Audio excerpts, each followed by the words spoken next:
بسم الله الرحمن الرحيم الذين ينقضون عهد الله من بعد ميثاقه ويقطعون ما أمر الله به أن يوصل ويفسدون في الأرض أولئك هم الخاسرون.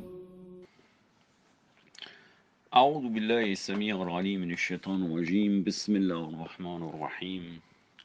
الحمد لله رب العالمين وبه نستعين وصلى الله على محمد وآله الطاهرين وعلى الله عليهم أجمعين من الآن إلى قيام يوم الدين آمين رب العالمين. قال الله العظيم في كتاب الحكيم بعد أعوذ بالله السميع العليم من الشيطان الرجيم. بسم الله الرحمن الرحيم. الذين ينقضون عهد الله من بعد ميثاقه ويقطعون ما أمر الله به أن يوصل ويفسدون في الأرض أولئك هم الخاسرون. صدق الله العلي العظيم.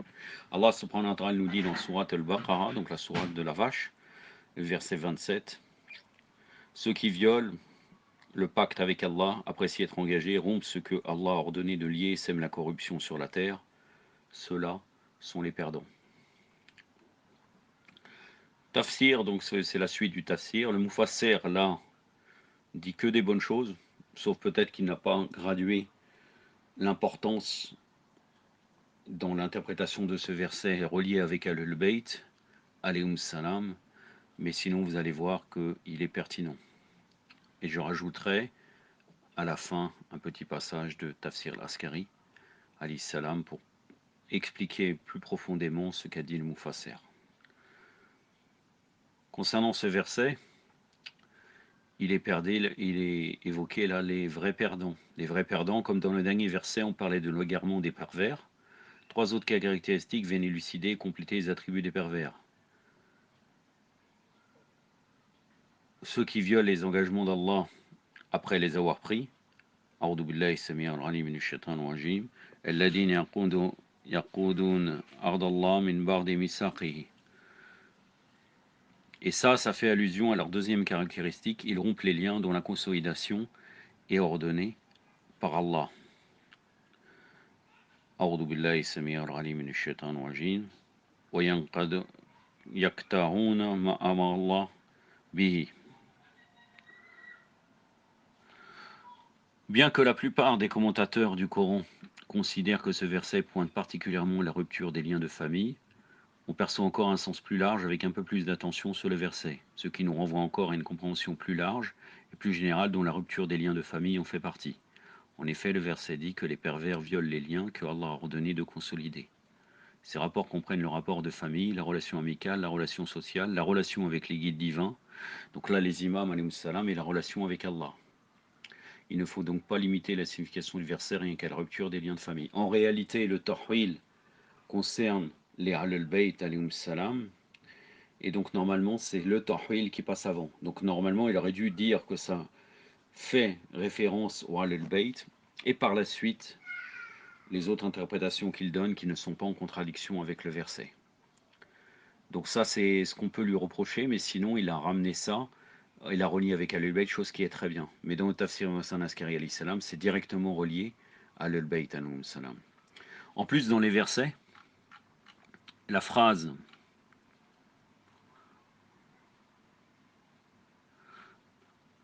Naam, Allahumma salli ala Muhammad wa ali Muhammad. La deuxième phrase, ils rompent les liens dont la consolidation est ordonnée par Allah, est interprétée par la relation avec Amir al-Mu'minin, Ali alayhi salam, et les imams de Ahlul Bayt alayhim salam. Ça c'est dans Tafsir Nur al-Thaqalayn, volume 1, page 45.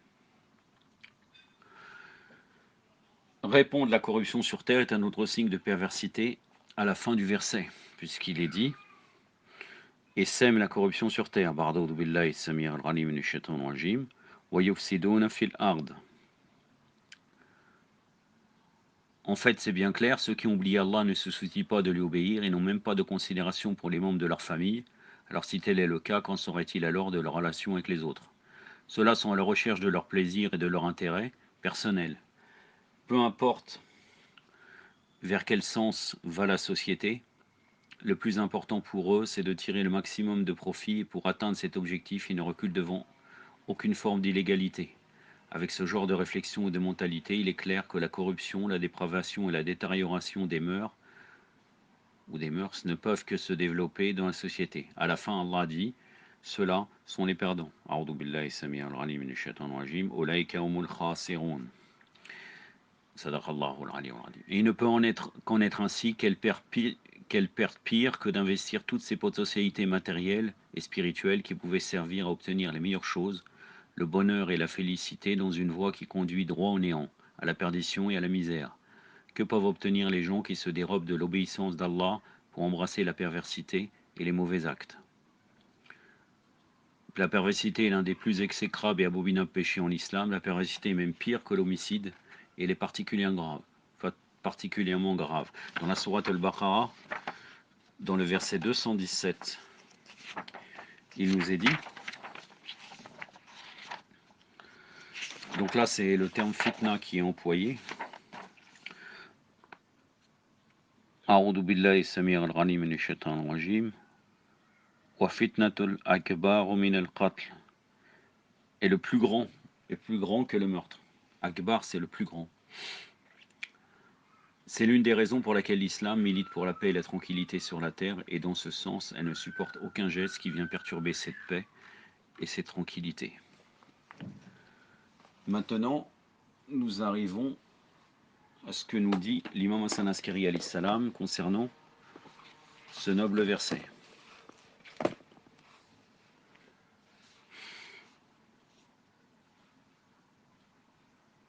Qui rompent le pacte qu'ils avaient fermement conclu avec Allah. Le pacte qu'Allah avait fait avec eux était pour son unité, pour la prophétie, et pour Ali alayhi salam et sa progéniture alayhum salam ajmaïn, et des Shira.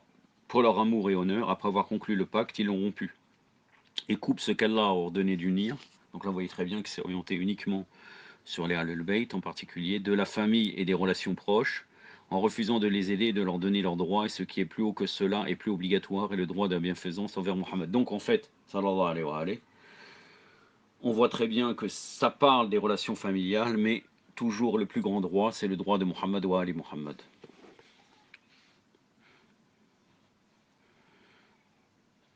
Parce que les droits de Mohammed sallallahu alayhi wa alayhi, Allahumma salli ala Muhammad wa ali Muhammad wa lajal farajahum wa la'anadahum, sont comme les droits d'une mère ou d'un père, d'une personne, et ces droits sont plus grands que ceux du père, et aussi les droits de bienfaisance sont plus grands, et leur en privé plus dangereux. Et sèment la corruption sur la terre, en restant loin des obligations qu'Allah a données, comme la croyance en l'imama. Ils se sont opposés, ceux-là sont les vrais perdants. Cela a créé leur perte et ils seront dans le feu, exclus des jardins. Et quelle grande perte cela est d'encourir la punition éternelle et d'être privés des récompenses éternelles. Après, l'imam Hassan Askari nous ramène un hadith de l'imam Baqir alayhi salam qui nous dit, alayhi salam, si personne ne nous soumet la richesse en considérant que nous méritons ce droit, si une personne nous soumet la richesse en considérant que nous méritons ce droit et que nous la dépenserons dans les bons chemins, Allah lui soumettra en échange de cette richesse, de luxueux palaces. Donc en fait, il donne l'argent à Ahlul Bayt et il sait très bien qu'elle va être dépensée dans les bons chemins. Allah lui soumettra en échange de cette richesse de luxueux palaces aux valeurs et en nombre que seul le Créateur connaît. Et si quelqu'un devait éviter la bataille, la dispute et se soumet à nous dans ses affaires, en évitant de nous blesser, alors Allah le renverrait sur le chemin, et quand les anges viendront à lui à propos de ses actions et de ses péchés, il y aura alors un appel d'Allah. Ô mes anges, ne vous disputez pas de ces péchés, il y aura alors un appel d'Allah. Pardon, ne vous disputez pas. Il y aura un appel d'Allah, donc c'est pas ne vous disputez pas de ces péchés. Ô mes anges, ne vous disputez pas avec ce serviteur qui est de moi, car il a soumis ses affaires à ses imams, alayhim salam. Alors ne vous disputez pas avec lui, suggérez-lui mes jardins, ainsi il pourra être près de ses imams, car il s'est soumis à eux dans le monde ici-bas. Et si quelqu'un devait nous demander pourquoi et comment, et n'accepte pas certaines de nos paroles, les anges lui diront sur le chemin, ô serviteur d'Allah, se disputez avec nous sur vos actions, comme vous avez l'habitude de vous disputer dans ce monde, avec ceux qui étaient vos gouverneurs. Il y aura un appel, vous avez raison, prenez votre temps sur son compte et soyez dur avec lui dans sa punition. Il sera alors couvert de honte et aura un profond regret, et rien ne pourra le sauver à part la miséricorde d'Allah. Subhanahu wa ta'ala. Donc là on voit que les Ahlul Bayt, alayhim salam, dit, on pourrait comprendre qu'il dit aux anges, comme quoi soyez rude avec son compte, parce que la personne a cherché, elle ne s'est pas soumise, elle dit pourquoi, comment, dans des choses où elle devrait, où il est demandé la soumission, el taslim. Le saint Imam Baqir alayhi salam a dit, celui qui pardonne dira à propos de celui qui a rempli ses serments et ses promesses dans le monde, ô vous les anges, pour celui qui a tenu ses promesses et serments, excusez-le et tenez-lui la promesse que j'ai faite pour lui, pardonnez-lui et ne vous disputez pas avec lui. Les anges l'emmèneront alors dans les jardins, et si quelqu'un coupe ses relations avec ses proches, mais maintient de bonnes relations avec Muhammad sallallahu alayhi wa alayhi, Allahumma salli ala Muhammad wa alayhi, celui-ci lui dira, prends autant de récompenses que tu souhaites et pardonnez-lui. Il prendra ce qu'il veut et sera pardonné. Allah lui garantira ce qui lui profite et n'abaissera aucune de ses récompenses.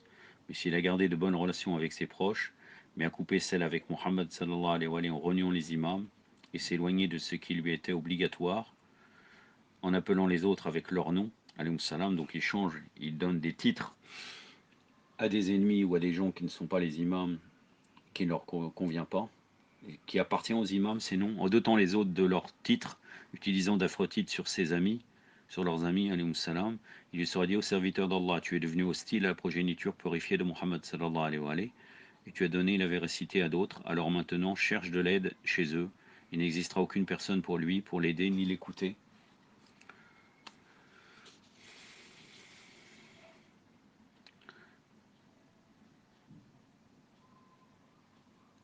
Allahumma salli ala Muhammad. Pour l'aider ni l'écouter, il tombera dans une humiliante et douloureuse punition.